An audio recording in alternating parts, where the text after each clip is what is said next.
झाली याच्यामध्ये जे 1235 रुपयाचा भावाने केंद्र खरेदी करत होतं ते आता 1580 रुपयांनी आता खरेदी सुरुवात होईल।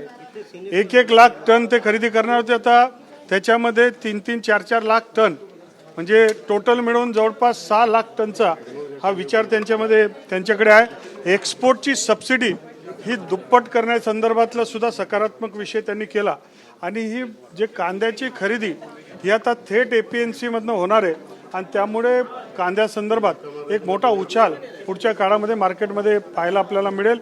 त्याच्यानंतर प्रायमरी प्रोसेसिंग संदर्भात सुद्धा एक नवीन स्कीम बनवून कांद्यासंदर्भात प्रायमरी प्रोसेसिंगसाठी सुद्धा महाराष्ट्र सरकार हे एक योजना करणार आहे। एकंदरीत अत्यंत सकारात्मक ही बैठक झाली आणि या माध्यमातून कांदा शेतकऱ्यांना फार मोठा फायदा हा पुढच्या काळामध्ये होणार। महत्त्वाचा मुद्दा हा आहे, असं सांगितलं जात होतं की निर्यात बंदी केली गेली आहे, तसं नोटिफिकेशन निघालेलं होतं। आता त्यांनी सांगितलेलं एक निर्यात बंदी उठू, निर्यात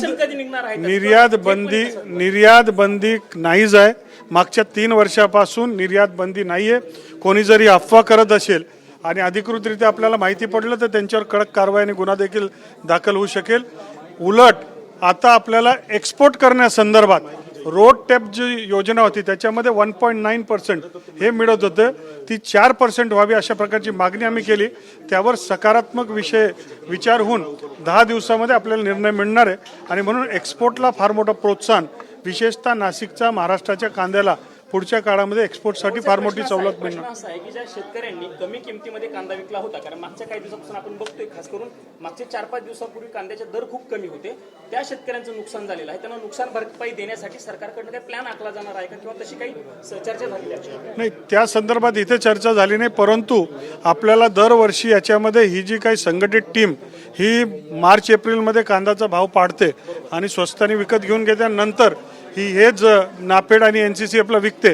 यावर कलेक्टर, त्या संबंधित जिल्ह्याचे कलेक्टर आणि पोलीसचे SP या दोघांना कडक कारवाई त्याच्यावर लक्ष ठेवून आम्ही आता कांदा ते कुठून घेतात, कोणाकडनं घेतात, डायरेक्ट शेतकऱ्यांकडनं कांदा घ्यावा लागेल आणि तोही कृषी उत्पन्न बाजार समितीमधनं घ्यावा लागेल, अशा प्रकारच्या सूचना केंद्रीय कृषी मंत्र्यांनी त्यांना दिल्या।